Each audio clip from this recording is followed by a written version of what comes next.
Olá pessoal, tudo bem? Sejam todos muito bem-vindos e muito bem-vindas a mais um Revisando com Questões, conteúdo semanal da JJ Mentoria, em que a gente escolhe um tema de grande importância para as provas de residência médica e nós revisamos esse assunto através de 4 questões representativas sobre esse tema. A gente já fez mais de 20 revisando com questões, então existem mais de 20 temas que você pode encontrar tanto no nosso canal do YouTube, como também nas plataformas de podcast. Você pode encontrar e revisar todos esses assuntos. E hoje, nesse dia especial, nossa edição quase de Natal do Revisando com Questões, a gente vai falar sobre um assunto importante, um assunto que inclusive é muito comum nas emergências nessa época do ano e que tem se tornado cada vez mais comum, cada vez mais frequente também nas provas de residência médica. Eu estou falando exatamente das intoxicações exógenas, que estão dentro do segundo grupo de maior importância para as provas de residência médica. Para você que já acompanha nosso trabalho há mais tempo, você sabe que a gente divide todos os assuntos da medicina em 4 grandes grupos e cada grupo tem sua relevância para as provas de residência médica. Nesse caso, as intoxicações exógenas estão no segundo grupo de maior importância, no grupo de assuntos com relevância alta para as provas de residência. E o mais importante, é um assunto que muita gente subestima, muita gente deixa de estudar, acaba focando, acaba priorizando outros assuntos e acaba perdendo pontos importantíssimos e pontos relativamente fáceis. Então isso não vai acontecer com você. Você vai olhar o nosso vídeo, você vai assistir por completo o nosso vídeo, vai aprender várias intoxicações importantes que podem cair na sua prova, que podem aparecer na prática também. Claro que a gente não vai esgotar o assunto, a ideia não é essa, a ideia é que você revise, que você realmente veja de novo os tópicos mais importantes, alguns dos tópicos mais importantes sobre esse assunto. Então vamos começar agora por essa questão. A primeira questão é uma questão da USP Ribeirão Preto. Vocês vão ver que grandes instituições, bancas importantes brasileiras vêm cobrando as intoxicações. Então, além de ser um assunto que tem incidência crescente, que tem a sua relevância aumentando ao longo dos últimos anos, a gente também vê uma concentração dessas questões nas principais bancas de residência médica do país. Então, é um assunto em alta e um assunto de qualidade, um assunto que as bancas de qualidade vêm cobrando nos últimos anos. Então, vamos dar uma olhada no enunciado dessa questão da USP Ribeirão Preto. Adolescente, 14 anos de idade, sexo feminino, é levada ao serviço de saúde porque há 2 horas encontra-se sonolenta e taquipneica. Ao exame físico, apresenta-se letárgica, com frequência cardíaca de 100 batimentos por minuto, frequência respiratória de 45 incursões por minuto, pressão arterial 110/70 e uma escala de coma de Glasgow de 10. A ausculta respiratória e cardíaca são normais. A gasometria arterial revela pH 7,5, PO2 90 mm de mercúrio, PCO2 20 mm de mercúrio e um bicarbonato de 16 mEq por litro. E um excesso de bases, um base excess de -9. A natremia de 140 mEq por litro, o potássio, a calemia 4,5 mEq por litro e o cloro 103. O diagnóstico do distúrbio ácido básico e a sua causa mais provável são... Então, pode parecer esquisito, você pode estar achando, o assunto são as intoxicações exógenas, isso parece uma questão sobre distúrbios ácido-básicos. Vocês vão ver, não só nessa questão, vai ter mais uma questão que traz também uma gasometria, que existe uma grande interseção entre as intoxicações e os distúrbios ácido-básicos. Isso acontece porque vários tipos de intoxicações, eles causam distúrbios, alguns causam acidose, outros causam alcalose, e isso é muito cobrado pelas bancas, é uma maneira que as bancas usam de tornar a questão mais difícil, porque para você acertar uma questão como essa, não adianta você só memorizar como é o quadro clínico de cada intoxicação. Você também vai precisar interpretar a gasometria arterial. Então, como envolve 2 CCQs, 2 conceitos importantes para acertar a questão, isso inevitavelmente torna a questão mais difícil e aumenta o índice de erros. Então, você precisa estar preparado para isso. Na nosso Revisando com Questões sobre Distúrbios Ácido-Básicos, eu falo que muitas vezes a interpretação da gasometria arterial vai ser suficiente para a gente acertar uma questão, e em outras vezes vai ser uma premissa para a gente acertar a questão. Então a gente só vai conseguir acertar a questão se souber a gasometria arterial, mas só saber a gasometria arterial também não vai bastar. Nesse caso, a gente vai precisar conhecer essas intoxicações. Então vamos dar uma olhada rápida nas opções de resposta. A letra A fala em alcalose respiratória aguda e alcalose metabólica. A causa seria bulimia. A letra B fala em alcalose respiratória aguda e acidose metabólica do tipo anion gap aumentado, e a causa seria uma intoxicação salicílica, por salicilatos. A letra C, alcalose respiratória aguda e acidose metabólica do tipo anion gap normal, a causa seria intoxicação por antidepressivo tricíclico. E a letra D, alcalose respiratória aguda compensada, e a causa seria crise de ansiedade. Então, antes de mais nada, uma questão que traz uma gasometria arterial, a gente precisa interpretar qual é o distúrbio ácido básico. Inclusive, é isso que a banca quer saber. Ela quer saber qual é o diagnóstico do distúrbio ácido básico e depois qual é a causa provável. Então, não sei se você lembra, a gente tem um protocolo para a interpretação de gasometria arterial. O primeiro passo, a gente olha para o pH. O pH, nesse caso, é um pH de 7,50, o que significa que é um pH arterial alcalino. É um pH mais alcalino do que o normal. A gente sabe que o pH sanguíneo arterial normal é de 7,35 até 7,45. Então, nesse caso, um pH de 7,5 é um pH básico. Então, a gente tem uma alcalose como distúrbio primário, pelo menos. E aí o segundo passo do nosso protocolo é dar uma olhada no bicarbonato. A gente sabe que os valores de referência do bicarbonato na gaso arterial é de 22 a 26 mEq por litro. Nesse caso, a gente tem um bicarbonato de 16, um bicarbonato abaixo do valor de referência. Isso seria compatível com uma acidose e não com uma alcalose. Então, a gente já liga o sinal de alerta, a gente já vê que o problema, o que está causando essa alcalose não é um problema metabólico, mas sim, provavelmente, um problema respiratório. Se o bicarbonato está abaixo de 22, a gente não pode dizer que a gente tem uma alcalose metabólica, pelo contrário. Então, a gente vai ter que olhar para PCO2, que é o terceiro passo do nosso protocolo para interpretação de gasometria arterial. A gente sabe que o PCO2 na gaso arterial normal é de 35 a 45 milímetros de mercúrio. A gente tem um PCO2 de 20, então é um PCO2 bastante diminuído, o que fecha o diagnóstico de uma alcalose respiratória. Então a gente já tem certeza que essa paciente, nessa adolescente de 14 anos, tem uma alcalose respiratória, o que é inclusive compatível com a frequência respiratória. Ela tem uma frequência respiratória de 45 incursões por minuto, então tem uma taquipneia importantíssima e isso, claro, está causando nela a alcalose respiratória. E aí você sabe que a gente tem um quarto passo da gasometria arterial. Primeiro, a gente encontra qual é o distúrbio principal dessa gasometria arterial. A gente já sabe que o distúrbio principal é uma alcalose respiratória.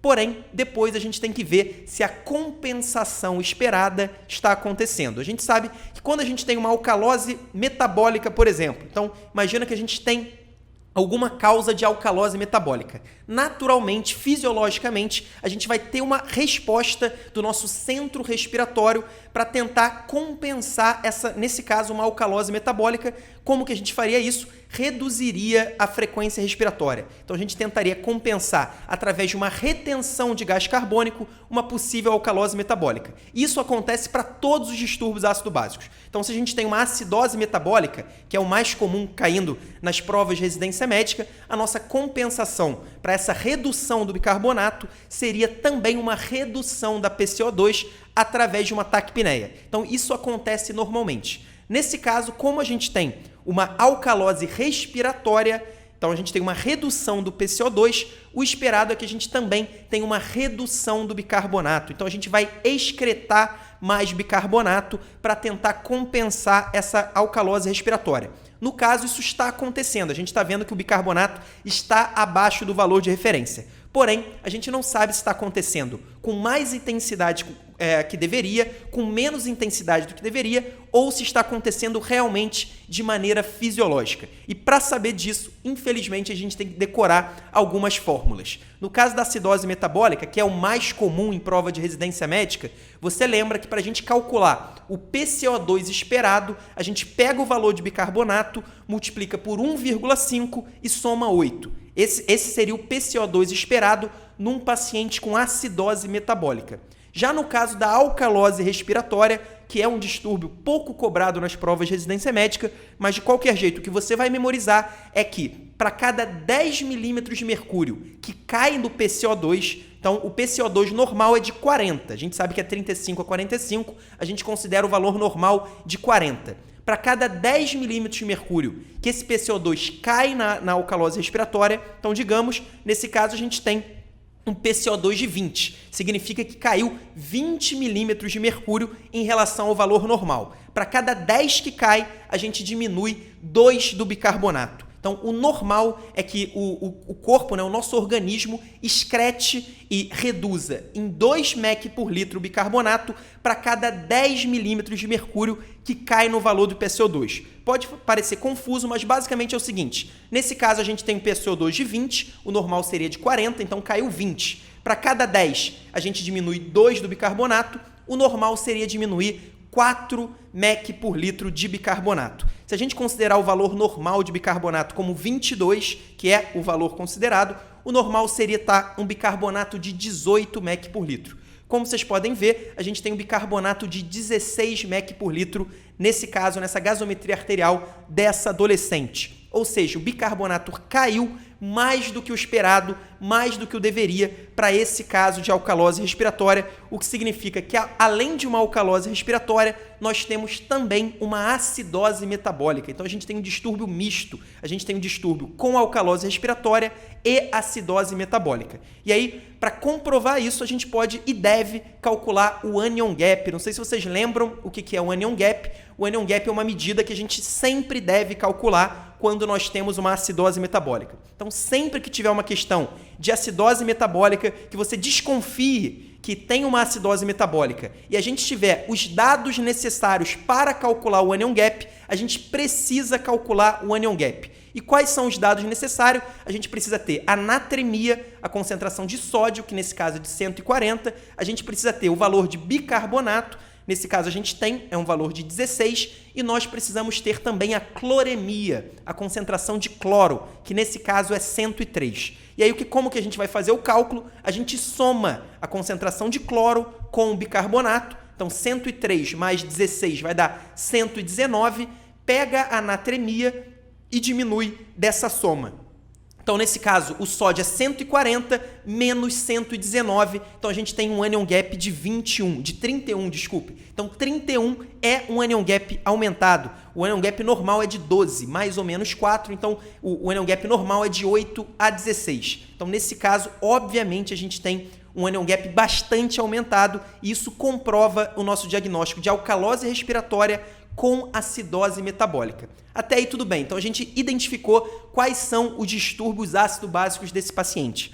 Mas qual tipo de intoxicação pode causar acidose metabólica com alcalose respiratória? E aí, nesse caso, a alcalose respiratória é o distúrbio ácido-básico predominante, exatamente o que está ali na letra B. Esse é um conceito importantíssimo, um conceito que pouca gente sabe e que é cobrado em prova de residência médica. A intoxicação por salicilatos, intoxicação por AAS, ela causa uma hiperativação do centro respiratório. Então, o nosso centro respiratório, que fica localizado no bulbo, no sistema nervoso central, ele é hiperativado com a intoxicação por salicilato e isso causa a alcalose respiratória. E, ao mesmo tempo, por ser um ácido, ele também pode causar uma acidose metabólica associada. Então, a intoxicação por salicilato, ela tem essa característica muito peculiar que pouquíssimas alterações patológicas vão ter no organismo humano e, nesse caso, é exatamente isso. Uma alcalose respiratória com acidose metabólica. Então, você já sabe, se cair na sua prova O distúrbio ácido básico normalmente vai ser relacionado à criança, porque a criança que faz a ingestão excessiva do salicilato, às vezes por acidente, a criança ingere vários comprimidos de AS, e aí você vai ver uma gasometria demonstrando uma alcalose respiratória com uma acidose metabólica. Nesse caso, pode ter certeza que o diagnóstico é de intoxicação por salicilato, e aí, dependendo da gravidade, está indicado inclusive uma hemodiálise para essa adolescente. Nesse caso, a gente ainda não tem uma indicação absoluta de hemodiálise, mas de qualquer jeito faz parte do arsenal terapêutico da intoxicação por salicilato. E aí, para não deixar de falar, a letra A fala em bulimia. A bulimia, a gente sabe que os vômitos de repetição podem causar alcalose metabólica e não alcalose respiratória, então não teria a ver com essa questão. A letra D fala em crise de ansiedade. A crise de ansiedade pode causar uma hiperventilação e, por isso, uma alcalose respiratória. Inclusive, muita gente marcou a letra D, só que só a crise de ansiedade não explicaria essa acidose metabólica com anion gap aumentado, como nós vimos. Então, a gente tem uma acidose metabólica com anion gap aumentado, então só a crise de ansiedade não explicaria. E por fim, a letra C fala na intoxicação por antidepressivo tricíclico. Depois nós vamos falar melhor sobre esse tipo de intoxicação, mas já anote que essa intoxicação pode causar sim acidose metabólica, mas não vai gerar a alcalose respiratória, que inclusive é o distúrbio principal nessa adolescente. Então, uma questão interessante, uma questão para a gente relembrar primeiro o nosso protocolo de avaliação da gasometria arterial e depois lembrar desse CCQ importantíssimo sobre a intoxicação por salicilato. É, na verdade, o conceito mais importante sobre esse tipo de intoxicação, que é exatamente o distúrbio ácido básico esperado, uma alcalose respiratória com acidose metabólica, por isso o gabarito de letra B. Agora, continuando, mais uma questão da USP, dessa vez USP São Paulo, não é a USP Ribeirão Preto, vamos dar uma olhada no enunciado. Menina, 2 anos de idade, previamente ígida, foi trazida ao pronto-socorro pelo seu avô, que a encontrou vomitando no quintal, onde foi aplicado veneno para ratos recentemente. Criança descorada, hipoativa, sonolenta, pupilas mióticas, com presença de sudorese, lacrimejamento e salivação intensas. A frequência cardíaca de 62 batimentos, frequência respiratória de 12 incursões por minuto, um tempo de enchimento capilar de 4 segundos, sem outras alterações ao exame clínico.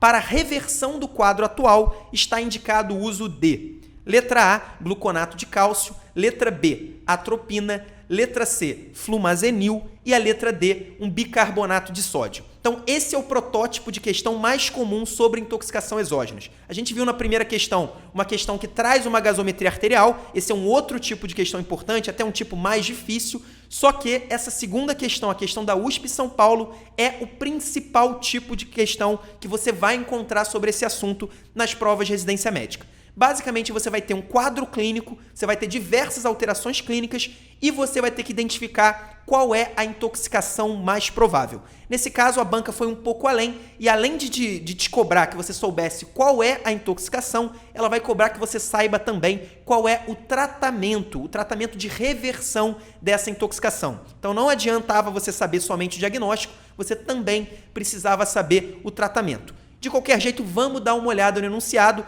e antes de dar uma olhada nos pontos mais específicos, a gente pode ver que a banca fala que a criança está hipoativa e sonolenta. Esse tipo de alteração é uma alteração que não vai ajudar em praticamente nada na definição diagnóstica, na investigação diagnóstica de um quadro de intoxicação. Por quê? Porque, basicamente, alterações do sistema nervoso central, elas podem acontecer em qualquer tipo de intoxicação e, na maioria das vezes, na grande maioria das vezes, são alterações inespecíficas. Então, você pode ver uma criança ficando hipoativa e sonolenta em diversos tipos de intoxicação. Então, esse tipo de informação não vai ajudar muito, por isso a gente sempre tem que ficar de olho naqueles pontos essenciais do enunciado, realmente aqueles conceitos que vão ser os conceitos-chave para a gente saber qual é o tipo de intoxicação. Nesse caso, a banca, além de falar que a criança era hipoativa e sonolenta, está hipoativa e sonolenta, ela também diz que ela está descorada, ela tem as pupilas mióticas, ela tem presença de sudorese, lacrimejamento e salivação intensas. E, além disso, uma frequência cardíaca já no limite inferior da normalidade, assim como uma frequência respiratória, né? Frequência cardíaca de 62 e a frequência respiratória de 12, além de um tempo de enchimento capilar de 4 segundos, um pouco aumentado. Então, basicamente, nesse caso, a gente tem uma crise que a gente chama de crise colinérgica. O que significa isso? Significa que nós temos uma síndrome clínica causada pelo excesso de acetilcolina no nosso corpo. Então, isso a gente pode ver por várias dessas alterações. Primeiro, a pupila miótica. A miose na pupila, né, que é a pupila reduzir o seu diâmetro, é uma alteração clássica da crise colinérgica. Assim como é o excesso de sudorese, né, a presença de sudorese, o lacrimejamento, salivação intensas, e a gente poderia ter também a diarreia, vômitos, que é importante, no caso, se eu não me engano, o avô encontrou vomitando no quintal. Esse é outro dado importante denunciado. Então, nós temos claramente uma crise colinérgica. Então, a crise colinérgica ela vai aparecer com pupilas mióticas, bradicardíaca, excesso de salivação, sudorese, diarreia, vômitos. Se você memorizar esse quadro clínico, você já vai acertar várias questões sobre intoxicações exógenas. Essa é a crise colinérgica. Até aí tudo bem, mas qual é o tipo de intoxicação mais comum que pode causar a crise colinérgica? É exatamente essa que a banca nos trouxe. A banca fez questão de dizer que era uma criança e que a criança estava brincando no quintal onde foi aplicado veneno para ratos recentemente. Existem dois grupos de substâncias que são substâncias utilizadas em venenos para rato, que são os organofosforados e os carbamatos. Os organofosforados eram as mais utilizadas antigamente, atualmente os carbamatos são mais utilizados, mas de qualquer jeito, para prova de residência médica, você vai colocar as duas no mesmo grupo, que são as substâncias usadas em venenos e que podem gerar exatamente essa síndrome clínica, uma crise colinérgica. Então, nesse caso, a gente não sabe exatamente qual é a substância, mas nós temos praticamente certeza que trata-se de uma intoxicação por organofosforados ou carbamatos. E o tratamento qual é? O tratamento é a atropina. Então, a gente sabe que a atropina é um anticolinérgico, então, por isso, na crise colinérgica, como é o caso dessa menina de 2 anos, o tratamento principal vai ser o uso da atropina, por isso a letra B é a resposta da questão. Agora, para não deixar de falar, a letra A fala em gluconato de cálcio. Para que o gluconato de cálcio é utilizado no contexto de uma intoxicação? O mais clássico de cair na prova é na intoxicação por sulfato de magnésio. Vocês lembram do sulfato de magnésio? Uma medicação muito conhecida, principalmente na obstetrícia, no tratamento da pré-eclâmpsia grave, da eclâmpsia. Ele é uma medicação que pode causar intoxicação. Inclusive, o sulfato de magnésio tem uma dose tóxica muito próxima da dose terapêutica, então o risco é grande de intoxicação. E o antídoto é exatamente o gluconato de cálcio. Passando para a letra C fala no flumazenil. O flumazenil é o antídoto para a intoxicação por benzodiazepínicos. Então, diazepam, Rivotril, né, que é o clonazepam, alprazolam, todos são exemplos de benzodiazepínicos. E quando a gente tem uma intoxicação por esse grupo de medicações, o antídoto é exatamente o flumazenil. E, por fim, o bicarbonato de sódio, na verdade, é uma substância usada em vários contextos clínicos, em vários tipos de intoxicação, mas eu destaco a intoxicação por antidepressivos tricíclicos, quando o bicarbonato de sódio tem um papel importante. Então, a gente viu um pouco dessas drogas, é importante você fazer esses vínculos mentais entre os antídotos e a intoxicação. Nesse caso, o principal, a atropina, é o antídoto usado tanto na intoxicação por organofosforados como na intoxicação por carbamato. E como você vai diagnosticar essas duas intoxicações? Exatamente por uma síndrome colinérgica, que é o que a gente tem nessa questão. Bradicardia, sudorese, lacrimejamento, salivação intensa, diarreia, vômitos. Se você lembrar disso, você já vai acertar várias questões que a maioria dos candidatos erra. Agora, mais uma questão, vamos ver essa questão do ABC, uma faculdade de São Paulo. Um homem jovem deu entrada na emergência com história de ter ingerido uma substância venenosa após uma briga familiar. Está agitado, desorientado, com pressão arterial de 90/60, frequência cardíaca de 102, corado, sem edemas. Os exames foram hematócrito 43%, hemoglobina 13 gramas por decilitro, glicemia 100 mg por decilitro, ureia 90 mg por decilitro, creatinina 2,9, sódio 143, potássio 6,6, cloro 109, gasometria pH 7,12, PCO2 20 milímetros de mercúrio, PO2 78 milímetros de mercúrio e bicarbonato 4 mEq por litro. A osmolaridade sérica medida é de 364 miliosmol por quilogramas. Com base nesses dados, a substância ingerida foi: letra A, cianeto, letra B, diazepínico, letra C, barbitúrico e letra D, etileno glicol. Então, essa é uma questão muito interessante, é mais uma das questões que traz uma gasometria arterial. Nesse caso, a banca até fala um pouquinho sobre o quadro clínico, mas basicamente o quadro clínico que a banca citou é aquele quadro clínico que eu falei na última questão, que é muito inespecífico. Então, o paciente agitado, desorientado, hipotenso, isso pode acontecer em praticamente qualquer intoxicação, dependendo da gravidade. Então, isso não vai nos ajudar a descobrir qual é essa intoxicação. Agora, a gasometria arterial, sempre que ela aparecer, é a nossa obrigação, a gente é obrigado a avaliar. Vocês lembram que na primeira questão a gente tinha uma alcalose respiratória, a gente tinha um pH de 7,5. Nesse caso, começando o nosso protocolo, né, os nossos passos para avaliação da gasometria arterial, a gente começa pelo pH e já vê logo de cara que o pH é de 7,12. Então, um pH extremamente ácido em relação ao esperado. O esperado seria entre 7,35 a 7,45. Nós temos um pH de 7,12, então a gente tem uma acidose. E aí, partindo para o segundo passo da avaliação da gasometria, a gente olha o bicarbonato e vê um bicarbonato extremamente reduzido. Um bicarbonato apenas de 4 mEq por litro, o normal seria de 22 a 26. Então, a gente já tem absoluta certeza que trata-se de uma acidose metabólica. E aí, para não deixar de fazer, vamos ver se a gente tem uma compensação adequada dessa acidose metabólica. A gente pega esse valor de bicarbonato de 4, multiplica por 1,5, isso vai dar 6 e soma 8. Então, a gente tem um valor esperado de PCO2 de 14.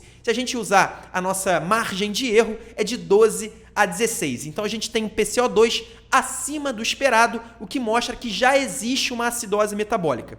Uma acidose respiratória associada à acidose metabólica. Por que seria isso? O normal seria a gente ter de 12 a 16. Se a gente tem um PCO2 de 20, significa que está havendo uma retenção acima do esperado de PCO2. Cuidado para não confundir. A gente sabe que os valores normais do PCO2 na gasometria arterial são de 35 a 45. Então, como que pode ser um PCO2 de 20 eu falar que é uma acidose, que está havendo uma retenção de PCO2, se o normal seria de 12 a 18, de 14 a 18, desculpe.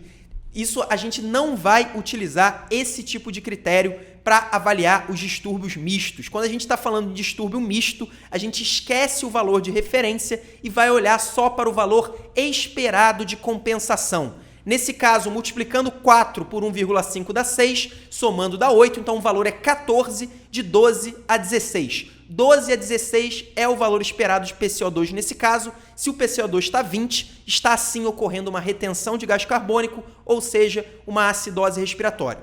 E aí, cuidado só para não confundir, não significa necessariamente que a acidose respiratória seja causada diretamente pela intoxicação. Nesse caso, qualquer intoxicação que gere uma depressão do sistema nervoso central pode causar uma retenção de gás carbônico, isso é natural e isso também é inespecífico. Porém, o importante e o que não é inespecífico é esse grau de acidose metabólica. É uma acidose metabólica extremamente grave, um bicarbonato de 4, inclusive são poucas causas de acidose metabólica tão grave como essa. E aí, antes de avaliar qual é o diagnóstico, vamos fazer, como sempre, também o anion gap. Lembra que eu falei na primeira questão? Sempre que tiver todos os valores necessários para o cálculo do anion gap numa questão sobre acidose metabólica, você é obrigado a calcular. Eu recomendo fortemente que você calcule. Nesse caso, o sódio é de 143, o cloro de 109 e o bicarbonato de 4. Então, a gente soma o cloro com o bicarbonato, vai dar 113 e diminui 143 menos 113. Então, o anion gap é de 30. A gente tem um anion gap bastante alargado, bastante aumentado. Então, é uma acidose metabólica com o anion gap aumentado. Dessas 4 causas que foram citadas pela banca do ABC, 2 delas são famosas por causarem uma acidose metabólica com anion gap alargado. A letra A, que é a intoxicação por cianeto, e a letra D, que é a intoxicação por etileno glicol. Não sei se você lembra, mas o cianeto é basicamente uma substância que é responsável por muitas intoxicações em incêndios, principalmente incêndios em locais fechados. A gente já teve vários casos importantes que ficaram famosos de incêndios no Brasil, incêndios em boates, incêndios em prédios, em construções, e muitas vezes o responsável pela morte, realmente pela gravidade do quadro de pacientes que inalam a fumaça de incêndios em ambientes fechados é exatamente a intoxicação por cianeto. Não é a única substância envolvida, mas é uma das substâncias mais importantes. Outra causa importante de intoxicação por cianeto e que as bancas gostam de lembrar é o uso prolongado e em doses aumentadas do nitroprussiato de sódio. Vocês lembram do Nipride, aquele famoso antihipertensivo usado em emergências hipertensivas principalmente? Quando o paciente usa doses elevadas em muito tempo, especialmente pacientes com insuficiência renal, ele está predisposto, ele tem uma vulnerabilidade à intoxicação pelo cianeto. Nesse caso, como a banca falou, em ingerir uma substância venenosa, a gente desconfia, porque provavelmente não é uma intoxicação por cianeto, não é um dos mecanismos mais comuns desse tipo de intoxicação. Partindo para a letra D, que foi a outra substância que eu falei, que é famosa pela acidose metabólica com anion gap aumentado, é exatamente o etileno glicol. O etileno glicol é um álcool, é um dos parentes, a gente chama que é um dos primos do etanol, assim como o metanol, Tanto o metanol quanto o etileno glicol são 2 álcools extremamente tóxicos e que podem causar uma intoxicação com acidose metabólica com anion gap muito aumentado, como nós temos nesse caso. No caso, o etileno glicol é uma substância usada principalmente em indústria, ele impede o congelamento de substâncias de automóveis, substâncias automotivas, então é uma substância que a gente não está acostumado a ver no nosso dia a dia, mas é uma causa importante de intoxicação, especialmente nas provas de residência médica. E aí, além da acidose metabólica com anion gap aumentado, a gente tem mais uma dica, na verdade mais 2 dicas nessa questão que provavelmente é o etileno glicol. Primeiro, nós temos uma creatinina de 2,9. Então, nós temos uma insuficiência renal, provavelmente uma insuficiência renal aguda. A gente não sabe qual que era a função renal basal desse paciente, mas o etileno glicol é uma substância também com relação com a insuficiência renal aguda. Então, a intoxicação pode causar injúria renal aguda. E, por fim, principalmente essa osmolaridade sérica medida de 364. O que significa isso? A gente tem basicamente 2 maneiras de ter um cálculo de osmolaridade sérica. A primeira maneira, que é a maneira que a banca colocou nesse enunciado, é a osmolaridade que realmente foi medida de fato. Então foi feita uma medição e foi visto que a osmolaridade é de 364 miliosmol por quilo. A outra maneira, que na nossa prática vai ser muito mais comum, é a osmolaridade sérica estimada através de alguns exames laboratoriais. Não sei se vocês lembram, mas existe uma fórmula que leva em conta a nossa natremia, concentração de sódio, concentração de ureia e a concentração de glicose para a gente estimar a osmolaridade sérica. E aí, como que é essa fórmula? A gente multiplica o sódio vezes 2, a gente divide a ureia por 6 e a gente divide a glicemia por 18 e aí soma o resultado dessas 3 operações para a gente chegar na osmolaridade sérica estimada. Se a gente fizer esse cálculo, multiplicando 143 vezes 2, a gente chega a 286. A ureia, nesse caso, é uma ureia de 90, então a gente dividindo 90 por 6 chega ao valor de 15, então 286 mais 15 vai dar 301, e a glicemia de 100, 100 dividido por 18 não vai dar um número exato, mas você vai acreditar em mim que vai dar um número parecido com 6. Então 301 mais 6 dá uma osmolaridade estimada de 307. Ué, mas se a gente tem uma osmolaridade estimada de 307 e a osmolaridade sérica medida é de 364, o que significa isso? Significa que, nesse caso, a gente tem uma substância, sem ser o sódio, sem ser a ureia e sem ser a glicose, que está confundindo, está gerando o que a gente chama de um gap osmolar. Existe uma substância exógena que foi ingerida em grande quantidade e que é responsável por essa diferença entre a osmolaridade real, a osmolaridade que foi medida, e a osmolaridade estimada pela fórmula. E nesse caso, a substância é exatamente o etileno glicol. Poderia ser o etileno glicol ou o metanol. Para nossa sorte, nós não temos a opção do metanol nessa questão, mas é uma característica fundamental da intoxicação por essas duas substâncias. Tanto o etileno glicol quanto o metanol, eles aumentam o gap osmolar entre a osmolaridade estimada pela fórmula que usa sódio, ureia e glicose e a osmolaridade sérica de fato, a osmolaridade sérica que foi medida. Nesse caso, a gente viu que o gap é bastante grande e esse é um gap explicado por uma intoxicação por etileno glicol. Então, essa é uma questão importantíssima, uma questão difícil, que pouca gente acerta, mas você pode acertar. E aí, só para não deixar de falar, na verdade, tanto o metanol quanto o etileno glicol, eles não são substâncias diretamente tóxicas. Na verdade, são metabólitos dessas duas substâncias que são tóxicos e podem gerar todos os sinais e sintomas e todos os problemas associados a essas duas intoxicações. E aí, qual que é o tratamento para esse tipo de intoxicação? Primeiro, dependendo da gravidade, a hemodiálise está indicada. Então, é uma indicação de hemodiálise a acidose metabólica associada à intoxicação tanto por etileno glicol quanto por metanol. Mas existe um tratamento clássico que as bancas adoram cobrar, que é exatamente o uso do etanol. O etanol, que é o famoso álcool que a gente vê nas bebidas alcoólicas, que estão presentes nas bebidas alcoólicas, ele age como um antagonista competitivo da álcool desidrogenase. A álcool desidrogenase é uma enzima que vai atuar tanto no etileno glicol quanto no metanol e vai dar origem aos seus metabólitos tóxicos. Então, o etanol, ao competir, ao ser um antagonista competitivo da álcool desidrogenase, ele tem efeito e é utilizado nesses dois tipos de intoxicação.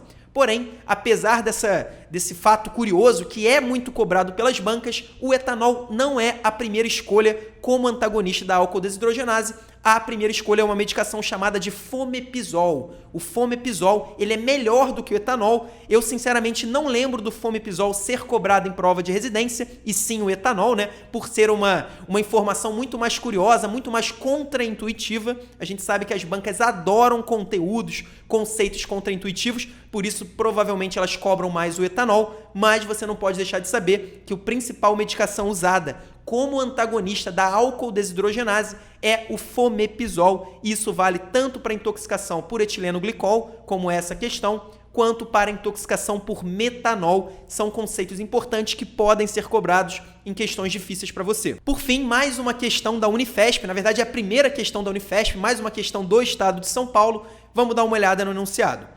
Um homem de 42 anos de idade chegou ao pronto-socorro com um quadro de intoxicação exógena, apresentando tremores, taquicardia, confusão mental e midríase, abdômen com ruídos hidroaéreos diminuídos e retenção urinária.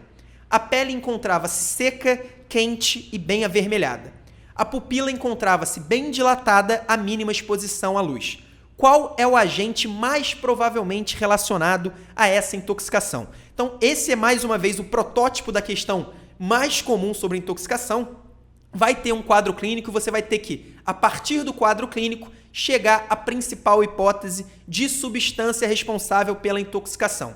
Nesse caso, vamos dar uma olhada primeiro nas opções. Letra A, antidepressivo tricíclico. Letra B, cocaína. Letra C, anfetamina. Letra D, organofosforado. E letra E, carbamato. Começando pelas duas últimas opções, você lembra da segunda questão de eu falando que tanto o organofosforado quanto o carbamato são duas substâncias presentes em venenos, então são venenos normalmente utilizados para ratos e que causam uma síndrome colinérgica. O que é a síndrome colinérgica? É aquela síndrome que o paciente tem uma hipersalivação, sudorese, bradicardia e todos os efeitos da acetilcolina no corpo. Nesse caso, a gente vê que o paciente tem taquicardia, midríase e a pele encontrava-se seca e ele tem retenção urinária. Então não tem nada a ver com uma síndrome colinérgica. Nesse caso, na verdade, é exatamente o oposto da síndrome colinérgica. Então, nós já podemos com certeza excluir tanto a letra D quanto a letra E. E aí, se a gente prestar atenção no início do enunciado, na primeira frase do enunciado, a banca diz que é um homem de 42 anos que chegou ao pronto-socorro com um quadro de intoxicação, apresentando tremores, taquicardia, confusão mental e midríase. Só por essa primeira frase, a gente não teria como diferenciar as três primeiras opções. Poderia ser tanto uma intoxicação por antidepressivo tricíclico, quanto uma intoxicação por cocaína, quanto uma intoxicação por anfetamina. Porém, se a gente continuar o enunciado, na segunda e na terceira frase, nós vamos ver que o paciente tem o abdômen com ruídos hidroaéreos diminuídos e retenção urinária. Além disso, a pele encontra-se seca, quente e bem avermelhada. Além disso, a pupila encontra-se bem dilatada. Então, a gente tem uma midríase. Se a gente for lembrar, no quadro da intoxicação colinérgica, nós temos uma hipersalivação, diarreia, vômitos e todo o quadro associado a um excesso de acetilcolina. Já nesse caso, a gente tem o quadro exatamente o oposto. Na verdade, a gente tem um quadro de síndrome anticolinérgica. Então, isso é muito importante. Presta atenção nos efeitos da acetilcolina no corpo, que você não vai precisar memorizar. Por exemplo, a retenção urinária claramente é um efeito anticolinérgico. E aí, para você não deixar de saber, quais dessas três opções causam uma síndrome anticolinérgica, anti-acetilcolina? É exatamente o antidepressivo tricíclico. A gente sabe que um dos principais efeitos colaterais dos antidepressivos tricíclicos está exatamente relacionado ao efeito anticolinérgico desse tipo de medicação. Então é muito comum que a gente tenha, por exemplo, a taquicardia, a boca seca, a midríase, que são todas alterações típicas da síndrome anticolinérgica. Já a cocaína e a anfetamina, apesar de poder causar taquicardia, tremores, confusão mental, elas não estão relacionadas à retenção urinária, à pele seca, então não estão relacionadas a ruídos hidroaéreos diminuídos. Esses, na verdade, são efeitos anticolinérgicos, por isso a nossa principal hipótese diagnóstica é a letra A, uma intoxicação por antidepressivos tricíclicos. É muito importante você notar que muitas vezes a gente vai ler a questão, a gente vai ver alguns pontos que são inespecíficos e às vezes, a partir desses pontos inespecíficos, a gente vai direto para um gabarito e para um gabarito errado. Então, quem lesse muito rapidamente esse enunciado poderia marcar, por exemplo, a letra B, uma intoxicação por cocaína. Por isso é fundamental você ter clareza em quais são os sinais e sintomas mais específicos para cada tipo de intoxicação. E aí você pode ter certeza que no caso da intoxicação por antidepressivo tricíclico, além da taquicardia, além da confusão mental, além da midríase, que são todos pontos inespecíficos, sempre vai ter no seu enunciado algo como retenção urinária, como boca seca, pele seca, ausência de ruídos hidroaéreos, que são muito mais específicos da crise anticolinérgica, da síndrome anticolinérgica, exatamente o oposto da síndrome colinérgica, que está relacionada à intoxicação por organofosforados ou carbamato. E aí, qual que é o tratamento específico da intoxicação por antidepressivos tricíclicos? É exatamente o bicarbonato de sódio. Claro que toda intoxicação também envolve o tratamento intensivo, manejo de vias aéreas, todo o ABCDE para o paciente sobreviver, que é o principal objetivo quando o paciente chega numa emergência com uma intoxicação exógena, mas para as provas de residência médica, basicamente vocês precisam memorizar os antídotos específicos. E no caso do antidepressivo tricíclico, o mais específico é o bicarbonato de sódio, assim como no caso dos organofosforados e dos carbamatos, o mais específico é a atropina, por isso, resposta letra A. Bom, pessoal, essas foram as 4 questões de hoje sobre as intoxicações exógenas. É um assunto bastante extenso, não é um assunto difícil e é aquele tipo de tema que, se você souber os principais conceitos, você vai acertar questões que a grande maioria dos seus concorrentes não vai acertar. Então preste atenção no nosso vídeo, assista de novo se você ficar com alguma dúvida, se você esquecer de algum conceito importante e não deixe de estudar esse tema tão fundamental para as provas. Um abraço e até a próxima semana.